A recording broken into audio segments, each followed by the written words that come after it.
صلی اللہ علیہ محمد وعلی محمد رب یسر ولا تعسر وتمم بالخیر۔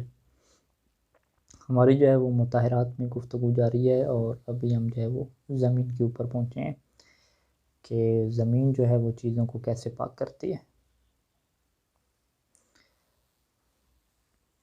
سوال نمبر 147 ہے دوسرے ایڈیشن کے مطابق کہ زمین کن چیزوں کو پاک کرتی ہے۔ زمین دو چیزوں کو پاک کرتی ہے، ایک پاؤں کے تلوے، پاؤں کے نیچے والا حصہ جسے عربی میں کیا کہتے ہیں، باطن کہتے ہیں، پاؤں کا نچلا حصہ، اوپر والے حصے کو ظاہر کہتے ہیں، نیچے والے کو باطن، اور جوتے کا جو نچلا حصہ ہے اس کو کیا زمین پاک کرتی ہے۔ زمین کن شرائط کے ساتھ ان چیزوں کو پاک کرتی ہے؟ زمین 4 شرطوں کے ساتھ ان کو پاک کرتی ہے۔ پہلی شرط کہ زمین خود کیا ہونی چاہیے، پاک ہونی چاہیے۔ نجس زمین ظاہری بات ہے پاک نہیں کر سکتی۔ دوسری شرط یہ ہے کہ زمین خشک ہو، اگر گیلی زمین ہے تو وہ بھی پاک نہیں کرے گی۔ تیسری شرط ہے کہ جوتے کے تلوے یا پاؤں کا جو نیچے والا حصہ ہے، پاؤں کے تلوے پر نجاست زمین پر چلنے سے لگی ہو، یعنی اگر نجاست زمین پر چلنے سے نہیں لگی، ویسے واش روم میں تھا تو وہ نجاست لگ گئی ہے تو وہ بھی کیا پاک نہیں ہوگی۔ اور چوتھی یہ ہے کہ عین نجاست زمین پر چلنے یا جو ہے وہ پاؤں یا جوتے کو رگڑنے سے دور ہو جائے، یعنی بالکل جوتا صاف ہو جائے۔ تو یہ 4 شرائط اگر موجود ہوں گی تو وہ جوتا پاک ہوگا، اگر ان 4 میں سے ایک بھی موجود نہیں ہوگی تو جوتا کیا پاک نہیں ہو سکتا۔ اچھا جی، تو اگلا سوال ہے سوال نمبر 149 کہ زمین کے مطہر یعنی پاک کرنے والی سے کیا مراد ہے، یعنی زمین سے خود کیا مراد ہے۔ زمین سے مراد یہ ہے کہ ہر وہ چیز جسے زمین کہا جائے، جیسے زمین کے اوپر پتھر ہوتے ہیں، مٹی، ریت، اینٹ کا فرش وغیرہ، تو یہ ساری چیز زمین شمار ہوگی۔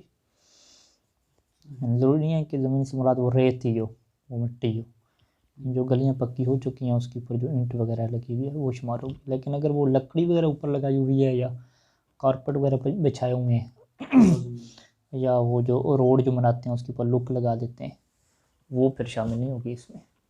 یعنی جو زمین کا اپنا نیچرل حصہ ہو، جو پتھر ہوتے ہیں اور جو اینٹ ہوتی ہے، روڈ ہوتی ہے جس پہ لک لگی ہوتی ہے، وہ پھر اس میں شامل نہیں ہوگی، یعنی وہ پاک نہیں کرے گی۔ اچھا جی، سوال نمبر 150 ہے کہ جو آدمی ٹیڑھے پاؤں سے چلتا ہے اس کا پاؤں کیسے پاک ہوگا۔ ٹیڑھے پاؤں سے چلنے کا مطلب یہ ہوتا ہے کہ جو پاؤں کا اس کا اوپر والا حصہ ہے وہ نیچے لگ رہا ہے، اور جو نیچے والا حصہ ہے وہ سائڈ پہ ہے۔ تو اب جو حکم آیا ہے روایات میں وہ پاؤں کے نیچے والے حصے کے لیے آیا ہے، تو اب اس کا کیا بنے گا؟ کہتے ہیں کہ جو آدمی ٹیڑھے پاؤں سے زمین پر چلتا ہے تو اس کے پاؤں کا ظاہری حصہ، تحریر لکھا ہوا ظاہری حصہ یعنی اوپر والا حصہ باطن شمار ہوگا اور زمین سے پاک ہو جائے گا۔ ٹھیک ہو گیا؟ تو بس یہاں پہ اگر ہم یہ دیکھیں کہ جو شریعت نے زمین کو مطہرات میں سے قرار دیا ہے تو اس کا دائرہ کافی تنگ ہے، یعنی ہر چیز کو وہ پاک نہیں کرتا، فقط وہ اس کا تعلق جو ہے وہ پاؤں کے تلوے سے پاک کرنے سے اور جوتے کو پاک کرنے سے، اور وہ بھی اتنے کیا ہیں، سخت شرائط کے ساتھ ہے۔ اگلی چیز، تیسری چیز جو آتی ہے وہ مطہرات میں سے ہمارے پاس کیا ہے، سورج ہے۔ سورج کن چیزوں کو پاک کرتا ہے؟ سورج زمین اور جو چیزیں زمین پر قائم ہیں جیسے مکان اور دیواریں وغیرہ، ان کو کیا کرتا ہے، پاک کرتا ہے۔ مکان، دیوار، بلڈنگ، تو سورج کی پھر کیا ہوگی، یہ بھی محدودیت ہوگی، اس کی بھی شرائط ہیں پاک کرنے کی۔ 152 سوال جائیں کہ کیا سورج مکان کے دروازے، دیوار میں گڑے ہوئے کیل، درختوں اور ان کے پتے وغیرہ کو پاک کرتا ہے؟ جی نہیں، سورج ان تمام چیزوں کو پاک نہیں کرتا، فقط وہ جو مکان ہے نا، مکان کی دیواریں، انہیں کو کیا پاک کرتا ہے۔ 153 سوال میں کہ سورج سے زمین اور اس پر قائم بلڈنگ وغیرہ کو پاک کرنے کی کیا شرائط ہیں؟ یعنی زمین کو اور زمین پر جو قائم بلڈنگ اور عمارت ہوتی ہے اس کو پاک کرنے کی کیا شرائط ہیں؟ اس کی بھی جو ہے وہ 3 شرائط اہم ہیں۔ پہلی یہ ہے کہ زمین سے عین نجاست دور ہو چکی ہو، زمین کے اوپر اگر فرض کریں خون ہے یا پیشاب ہے وہ ختم ہو جائے، ایسا نہیں ہے کہ وہ پڑا ہوا ہے تو پھر بھی آپ کہیں گے زمین پاک ہوگی، وہ دور ہو چکی ہو، ختم ہو چکی ہو. تو یہ جو پیشاب والی نجاست ہوتی ہے یہ تو خشک ہو کے ختم ہو جاتی ہے. فرض کریں پاخانہ والی نجاست ہے یا خون والی ہے تو وہ اگر ابھی تک موجود ہے تو وہ پھر پاک نہیں ہوگی زمین. دوسری کیا ہے کہ وہ زمین تر ہو جائے نجاست سے، جیسے پیشاب وغیرہ، یا خشک ہونے کے بعد اس کو تر کیا جائے. یعنی اگر ایک زمین کے اوپر پاخانہ گرا وہ خشک ہو گئی ہوا وغیرہ کے چلنے کی وجہ سے، اب سورج اس کے اوپر جو ہے وہ جتنا چمکتا رہے وہ چیز پاک نہیں ہوگی. تو اس کے اوپر ایک دفعہ پانی ڈالنا پڑے گا، وہ تر ہوگی، پھر جب سورج نکلے گا اس کو خشک کرے گا، جیسے ہی نجاست ختم ہو جائے گی تو وہ پاک ہو جائے گا. لہٰذا اسی وجہ سے کہتے ہیں کہ وہ جو اگر رات کے ٹائم پہ نجاست گری ہے اور صبح ابھی سورج نکلے نہیں ہے وہ زمین خشک ہو گئی ہے ساری کی ساری. یہی جو ہم گلیوں وغیرہ کی مثال لے لیتے ہیں کہ گٹر کا جو پانی لیک ہوا تو زمین ساری نجس ہو گئی، گیلی ہو گئی. اب صبح ہونے سے پہلے یہ زمین کیا ہوگی؟ خشک ہو گئی. یعنی 6 بجے 6:30 بجے سورج ابھی نکلا تو یہ زمین پہلے سے خشک ہو چکی تھی، تو پھر وہ پاک نہیں ہوگی. پھر ضروری ہے کہ آپ زمین کو ایک دفعہ گیلا کریں، چاہے وہ نجاست سے گیلا کریں یا کسی چیز سے بھی گیلا کریں. سورج اس کو کیا کرے؟ خشک کرے، پھر وہ پاک ہوگی. اور تیسری جو اہم شرط ہے کہ وہ رطوبت اور تری، یعنی وہ جو زمین کے آپ مرطوب کر دیں گے اس کے اوپر جو تری ہوگی پانی کی یا نجاست کی، گیلا پن جو اس کا ہے، سورج کی کرنیں اس پر پڑنے کی وجہ سے وہ خشک ہو جائے. ٹھیک ہے، یہ 3 چیزیں کیا اہم ہیں. پہلی نجاست کو دور کرنا، دوسری وہ زمین تر ہو، اور تیسرا یہ ہے کہ سورج ہی اس کو کیا کرے؟ خشک کرے. ہوا وغیرہ کا اور جو رات وغیرہ کا یہ کوئی چکر اس میں نہ ہو. یعنی ہو سکتا ہے کہ سردی کا موسم ہو، آپ کہیں کہ بادل وغیرہ آئے ہوئے ہیں تو دھوپ اتنی زیادہ اچھی نہیں ہے، تو یہ جو زمین خشک ہوئی ہے یہ دھوپ کی وجہ سے خشک نہیں ہوئی، ہوا چل رہی تھی اس وجہ سے خشک ہوئی، تو پھر بھی جو ہے وہ ہم اس زمین کو پاک نہیں کہیں گے. اچھا جی، سوال نمبر 154 ہے کہ نجس زمین سورج کی تپش اور ہوا کی وجہ سے خشک ہو جائے تو پاک ہو جائے گی؟ جی ہاں، اگر سورج کے ساتھ ہوا بھی ہو اور نجس زمین خشک ہو جائے تو وہ پاک ہو جائے گی. ٹھیک ہے، یعنی سورج بھی لگیا اس کے اوپر، ہوا بھی چل رہی تھی لیکن سورج بھی اس کے اندر کردار ادا کیا خشک کرنے میں، پھر ہے. لیکن اگر بادل وغیرہ آئے ہوئے تو تھوڑی بہت دھوپ تھی وہ تو خشک کرتی نہیں ہے، اور سارے کا سارا ہوا کا کردار ہے اس میں. پھر یہ فقط ہوا سے اگر ہو تو پھر وہ ہاں فقط ہوا سے ہو تو پھر وہ کیا نام ہے؟ پاک نہیں ہوگی. یعنی سورج بھی اس کے اندر اپنا کردار دکھائے. تو یہ مطہرات ہمارے پاس 3 ہو گئیں، یعنی پہلا پانی، دوسری زمین، تیسری سورج. تو زمین کا دائرہ بھی تنگ کر دیا، فقط اس کو خاص کر دیا جوتے کے ساتھ اور پاؤں کے تلوے کے ساتھ. لہٰذا وہ لوگ سوال پوچھتے ہیں کہ گاڑی کے ٹائر وغیرہ پاک ہوں گے یا نہیں ہوں گے، تو وہ آپ کیا کہیں گے؟ پاک نہیں ہوں گے، کیونکہ وہ خاص ہے اس کے ساتھ. اسی طریقے سے پوچھتے ہیں کہ جی ہمارے کپڑے کیا تھے نجس سے، تو ہم نے دھوپ پہ خشک کرنے رکھے تو وہ سارے کے سارے کپڑے خشک ہو گئے دھوپ کی وجہ سے، تو وہ بھی کیا پاک نہیں ہوں گے، وہ فقط پانی کے ساتھ ہوں گے. چوتھی چیز کیا ہے؟ استحالہ ہے. استحالہ بھی مطہرات میں سے ہے. استحالہ کی تعریف کریں. 155 نمبر سوال ہے کہ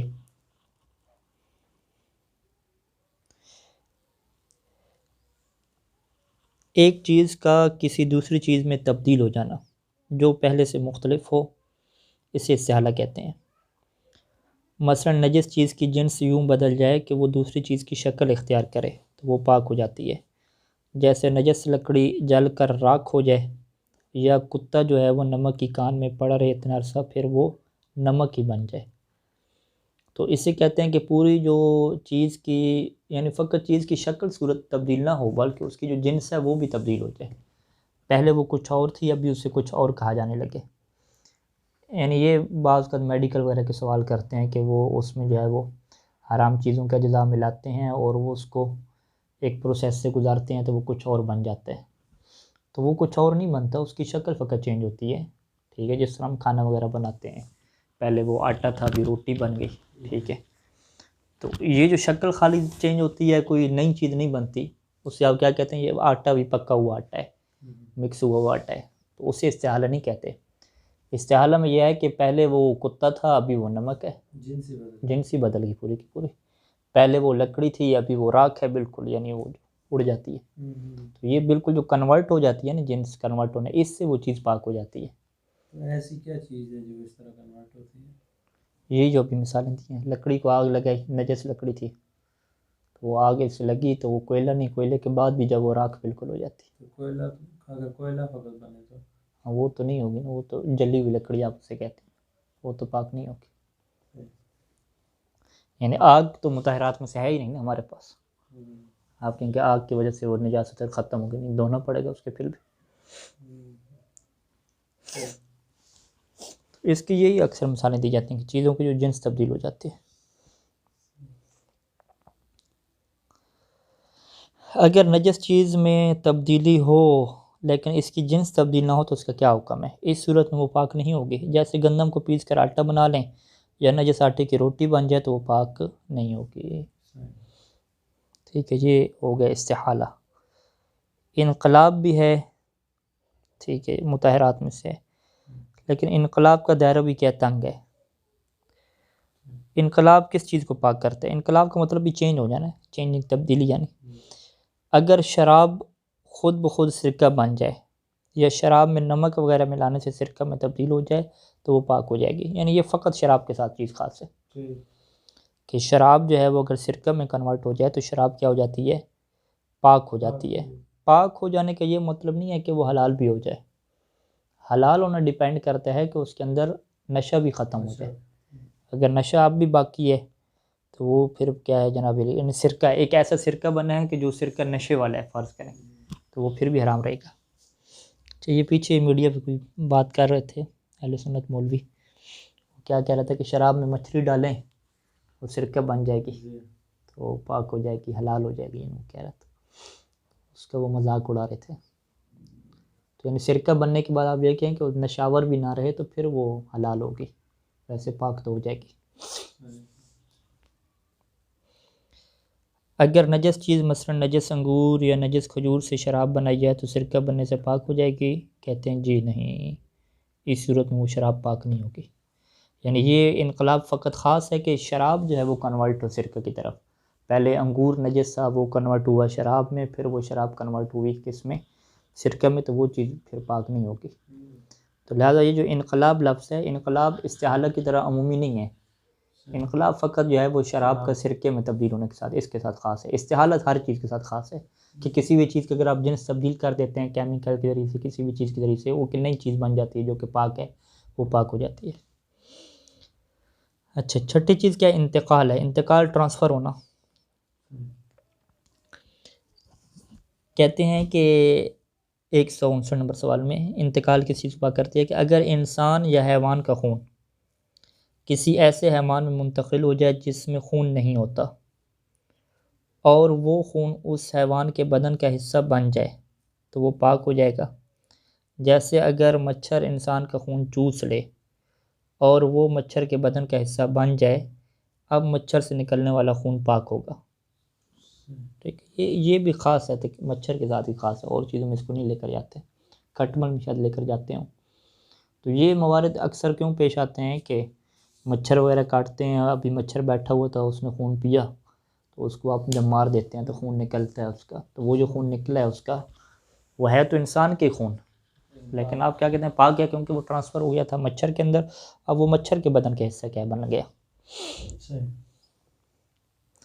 علاج کے لیے انسانی جسم سے بعض حشرات جو جونک کہتے ہیں کہ جو خون چوس لیتی ہے پھر وہ اس جونک کو دبا کے خون نکال لیتے ہیں، اس خون کا کیا حکم ہے؟ جو خون جونک چوس لیتی ہے چونکہ وہ جونک کے بدن کا حصہ نہیں بنتا لہذا وہ خون نجس ہوگا، وہ تو اس کے بدن کا حصہ بنتے نہیں ہیں، وہ تو نکالا جاتا ہے باقاعدہ باہر، تو لہٰذا جونک کو یہ شامل نہیں ہے، یعنی یہ بھی فقط مچھر کے ساتھ ہی کیا خاص ہے۔ اچھا جی، مطہرات میں سے اسلام آ گیا، یعنی ابھی تک مطہرات کتنی ہو گئیں؟ پانی، زمین، سورج، استحالہ، انقلاب، انتقال، کتنی ہوں گی؟ 6 ہو گئے، استحالہ، انقلاب اور انتقال، یہ 3 ہو گئیں اور باقی 6 ہو گئیں ٹوٹل۔ 7ویں جو ہے وہ اسلام ہے، اسلام بھی کس چیز کو پاک کرتے ہیں؟ کہتے ہیں اسلام کافر اور مرتد ملی اور مرتد فطری کو پاک کرتا ہے۔ کافر تو اسلام سے یہاں مراد وہی نارملی جو شہادتین کے قرار۔ اچھا یہ لکھا نہیں ہے، یعنی اس میں صحیح ثانی کا جو نظریہ ہے نا، یہ وہ تو یہ بھی فرماتے ہیں کہ اگر ایک بندہ شہادتین کا اقرار کرتا ہے اور آپ کو یہ بھی یقین ہے کہ یہ دلی طور پہ مسلمان نہیں ہوا، جان بچانے کے لیے ایسا کر رہا ہے یا کوئی اس کے مفاد ہیں، تو پھر بھی وہ کہتے ہیں کہ ظاہری آپ اس نے اقرار کر لیا تو آپ اسے مسلمان کہیں گے، پاک سمجھیں۔ مرتد واضح ہے کہ جو پہلے مسلمان تھا ابھی کافر ہو گیا، اسے مرتد کہتے ہیں۔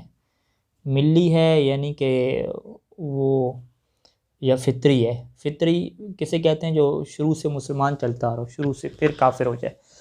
ملی ہے کہ جو پہلے کافر ہو، پھر درمیان میں مسلمان ہو، اور پھر دوبارہ کیا اپنی ملت کی طرف کیا پلٹ جائے۔ مثلا کافر اپنے کفر کی وجہ سے نجس ہو جاتا ہے، جب مسلمان ہو جائے تو وہ کفر والنجاست جو ہے اس کی جسم سے کیا ہو جاتی ہے؟ پاک ہو جاتی ہے۔ لیکن اگلا سوال کیا کہتے ہیں 162 میں کہ اگر کافر کا بدن پیشاب پاخانہ سے نجس ہو جائے تو مسلمان ہونے کے بعد کیا وہ بدن بھی پاک ہو جائے گا جس کے اوپر پیشاب اور پاخانہ لگا ہوا تھا؟ جواب کہتے ہیں کہ نہیں، اسلام ظاہری نجاسات کو پاک نہیں کرتا، بلکہ ان نجاسات کو پانی سے پاک کرنا ضروری ہوتا ہے جو اس کے جسم پہ لگی ہوئی۔ اچھا 8ویں چیز کیا ہے؟ تبعیت ہے۔ تبعیت یعنی کسی کے تابع ہونے کی وجہ سے آپ نے پاک کسی اور چیز کو کیا اور یہ چیز بھی کیا ہے اسی کے تابع تھی تو یہ بھی کیا پاک ہو گئی۔ تبعیت جو ہے وہ مندرجہ ذیل چیزوں کو پاک کرتی ہے۔ جب کافر مسلمان ہو جائے تو اس کی وہ اولاد جو ممیز نہ ہو وہ کافر کی تبعیت میں پاک ہو جائے گی، ٹھیک ہے جی۔ یعنی اب یہ جو ہمارے ہاں شریعت کا کیا حکم ہے کہ مسلمان کے بچے کیا ہوتے ہیں؟ مسلمان کہلاتے ہیں، حالانکہ ان بچوں نے جو ہے وہ کلمہ پڑھا ہے، ہو سکتا ہے بات ہی نہ کر سکتے ہیں، پھر بھی ہم انہیں مسلمان کہتے ہیں۔ لیکن جو کافر کے بچے ہیں انہیں کافر کے حکم میں کہتے ہیں، ٹھیک ہے۔ تو یعنی وہ بھی تو کیا کہتے ہیں شعور ان کے پاس بھی نہیں ہے۔ تو یہاں پہ فقہ میں کس اصطلاح استعمال ہوتی ہے؟ کافر کے حکم میں ہے، کافر نہیں ہے، کافر کے حکم میں ہے۔ مسلمان کے بچے مسلمان کے حکم میں، کافر کے بچے کافر کے حکم میں ہیں، یعنی ان کے اوپر بھی احکام وہی کافر والے ہوتے ہیں، لیکن ان کو کافر نہیں کہا جاتا۔ تبعیت کا کیا مطلب ہے؟ تبعیت کے یہ مطلب ہے نا کہ اگر کافر مسلمان ہو گیا تو پہلے اس کا بچہ کیا تھا؟ کافر کے حکم میں تھا، نجس تھا۔ ابھی وہ کافر اس کا باپ مسلمان ہوا تو بچہ بھی اس کی طبیعت میں پاک ہو جائے گا، حالانکہ بچہ تو مسلمان ہوئی نہیں ہے، یعنی بچہ تو کافر بھی نہیں، یعنی اس کے یعنی تربیت کے اندر آنا یا اس کے تابع ہونے کی وجہ سے، اس کے بچے کو تابع ہوتے ہیں اس وجہ سے۔ اور ممیز جو سمجھدار بچے کہتے ہیں، ٹھیک ہے۔ اس کی وہ اولاد جو ممیز نہ ہو وہ کافر کی طبیعت میں پاک ہو جائے گی۔ اگر اس کی اولاد ممیز ہو اور اگر وہ کفر اختیار کرے تو وہ کافر کے مسلمان ہونے کے ساتھ وہ پاک نہیں ہوگی، یعنی بچے سمجھدار ہیں وہ کہتے ہیں ٹھیک ہے ہم کافر ہی رہتے ہیں، تو وہ اسے الٹا بھی کر لیں، ٹھیک ہے۔ مسلمان تھا وہ کافر ہو گیا، ہاں تو وہ نجس ہو جائیں گے، تو یہ نجس نہیں ہوں گے طبیعت میں۔ اگر مسلمان کسی کافر کے بچے کو اسیر یعنی قیدی بنا لے، یعنی تو وہ بچہ مسلمان کی طبیعت میں پاک شمار ہوگا، بشرطے کہ اس کے ساتھ اس کا کافر باپ یا دادا نہ ہو۔ پہلی صورت میں کیا ہوا؟ اس کا باپ مسلمان ہوا تو وہ بچہ کیا ہو گیا؟ پاک ہو گیا۔ ابھی کہہ رہے ہیں کہ نہیں، وہ اس کا باپ کیا رہا؟ کافر ہی رہا، لیکن مسلمان کی وہ قید میں بچہ چلا گیا، گم ہو گیا تھا، فرض کریں مسلمان کے انڈر آ گیا، تو اب وہ بچہ کیا پاک ہو جائے گا۔ یعنی اب اگر مسلمانوں کے پاس فرض کریں کافر کا کوئی بچہ ہو اور اس کے وہ والدین کا پتہ نہ چلے گئے ہوں، اب مسلمان یہ کہیں گے کہ بھئی یہ بچہ چونکہ کافروں کیا ہے لہٰذا ہندوؤں کا بچہ ہے لہٰذا ہم اسے کیا نجس کہیں گے، تو آپ کہیں گے نہیں، یہاں پہ یہ بچہ پاک ہو چکا ہے طبیعت کی وجہ سے، کیونکہ یہ ابھی آپ کے جو ہے وہ انڈر آ گیا ہے، آپ کی کسٹڈی میں ہے، ماں باپ اس کے ساتھ نہیں ہے، لہٰذا سے آپ پاک سمجھیں گے۔ یعنی اس میں شرط کیا ہے کہ بشرط ہے کہ اس کے ساتھ اس کا کافر باپ یا دادا نہ ہو، یعنی اس کے ساتھ کافر باپ دادا نہیں ہے اور یہ سارا ابھی آپ کے تابع ہے۔ 3 یہ ہے کہ اگر شراب سرکہ بن جائے تو سرکہ تو ہم نے کہا ہے وہ پاک ہو جاتا ہے، لیکن برتن جو نجس تھا پہلے شراب کی وجہ سے برتن بھی تو نجس تھا، تو وہ برتن بھی شراب کے ساتھ پاک ہو جائے گا جس میں شراب سرکہ بنا ہے، ٹھیک ہے۔ یعنی اگر کوئی سوال کرے گا کہ بھئی برتن کیوں پاک ہو گیا، برتن میں کیا استحالہ ہوا، برتن میں کیا انقلاب ہوا، کہیں نہیں انقلاب اس سے حال نہیں ہے، برتن کو دھویا آپ نے دھویا بھی نہیں ہے، پھر آپ کیا کہیں گے یہاں پہ کس چیز نے پاک کیا برتن کو؟ طبعیت نے۔ آپ کہیں گے چونکہ برتن تابع تھا شراب کے، شراب جیسے پاک ہوئی تو اس کی طبعیت میں برتن میں کیا ہو جائے گا، پاک ہو جائے گا۔ میت کے غسل دینے کے بعد غسل دینے والے کے ہاتھ اور وہ تختہ جس پر غسل دیا گیا اور وہ کپڑے وغیرہ جس میں میت کو غسل دیا گیا سب پاک ہو جائیں گے، ٹھیک ہے؟ یعنی میت کے اوپر ہاتھ لگا رہے ہیں، ہاتھ نجس ہو جاتے ہیں، ظاہری بات ہے جب تک 3 غسل مکمل نہ ہو۔ جس تختے پہ رکھا ہوا تھا وہ نجس ہو گیا تھا، میت نے کوئی کپڑے پہنے ہوئے تھے، کپڑوں کے ساتھ اسے غسل دے رہے تھے تو کپڑے نجس ہے، تو جیسے میت پاک ہوگا اسی طریقے سے ہاتھ وغیرہ تختہ بھی آٹومیٹک کیا ہیں، پاک ہو جائیں گے۔ اچھا جی، نامی جو ہے وہ مطہرات میں سے، یہ 8 مطہرات ہوگی نا۔ نامی چیز مطہرات میں سے ایسے ہے کہ عین نجاست کا دور ہو جانا، یعنی ابھی تک ہم کیا پڑھتے آئے ہیں کہ نجاست کو آپ صاف بھی کر دیں تو وہ چیز پاک نہیں ہو جاتی، آپ کو دھونا پڑتا ہے اس کو پانی سے، یا جو اگر اس کا جوتے کے تلوے سے تعلق ہے تو مٹی کے ساتھ رگڑ کے صاف ہونا پڑتا ہے۔ لیکن کچھ چیزیں ایسی ہیں ہمارے پاس کہ جس میں عین نجاست دور ہو جائے تو پانی سے نہ بھی دھوئیں تو وہ چیز پاک ہو جاتی ہے۔ وہ فقط 2 چیزیں ہمارے پاس، 2 موارد ہیں۔ عین نجاست کے دور ہونا کن موارد میں چیزوں کو پاک کرتا ہے؟ کہتے ہیں کہ 2 مورد میں اگر عین نجاست دور ہو جائے تو چیزیں پاک ہو جاتی ہیں۔ پہلا مورد، انسان کے بدن کے باطنی حصے، اندرونی حصے، جیسے ناک کا اندرونی حصہ اور کان اور آنکھ کے اندرونی حصے خارجی نجاسات سے نجس ہو جائیں، یعنی باہر والی نجاست سے، باہر سے کوئی نجاست کیا لگی، آنکھ کے اندر لگ گئی تو صرف عین نجاست دور ہونے سے پاک ہو جائیں گی، ٹھیک ہے؟ یعنی ناک کے اندر یا فرض کریں کان اور آنکھ کے اندر کوئی اگر باہر سے کوئی نجاست لگی ہے تو وہ کیا ہے، نجاست دور ہوگی تو پاک ہو جائیں گے۔ اسی طریقے سے منہ کا اندرونی حصہ باہر کی نجاست سے نجس ہو جائے تو عین نجاست کے دور ہونے سے پاک ہو جائے گا، یعنی منہ اگر اندر سے نجس ہو گیا ہے، خون آ گیا ہے تو اس میں یہ آپ نہیں کہیں گے کہ وہ کلی کرے گا، پانی ڈالے گا تبھی کیا منہ پاک ہوگا، نہیں، بلکہ آپ کیا کہیں گے کہ منہ کے اندر سے وہ صاف ہو جائے، بالکل نجاست ختم ہو جائے تو وہ پاک ہو جائے گا۔ اور اگر دانتوں سے نکلنے والا خون لگ جائے تو منہ کا اندرونی حصہ نجس نہیں ہوگا، یعنی کہ دانتوں سے خون اگر منہ کے اندر لگے بھی ہے تو وہ کیا نجس نہیں ہوگا۔ دوسرا چیز کیا ہے کہ حیوان کا بدن نجاست کے دور ہونے سے پاک ہو جاتا ہے، جیسے پرندے کی چونچ اگر نجس ہو جائے تو عین نجاست کے زائل یعنی ختم ہو جانے کے بعد پاک ہو جائے گی۔ اسی طریقے سے کسی جانور کا بدن اگر نجس ہو جائے تو عین نجاست کے زوال کے بعد پاک ہو جائے گا، یعنی جانور کے بدن کے اوپر اگر پیشاب لگے اور وہ ٹیشو پیپر سے آپ صاف کر دیں تو جانور کا بدن پاک ہو جائے گا، لیکن اگر یہی نجاست انسان کے جسم پہ لگے تو چاہے آپ ڈیٹول سے اور کیا کہتے ہیں اسپرٹ وغیرہ سے بھی صاف کر دیں پھر بھی پاک نہیں ہوگا، بلکہ دھونا پڑے گا۔ تو یہ حیوان کے بدن کے لیے کیا یہ حکم ہے، نہ کہ انسانی بدن کو شامل ہے۔ اللہم صلی علی محمد۔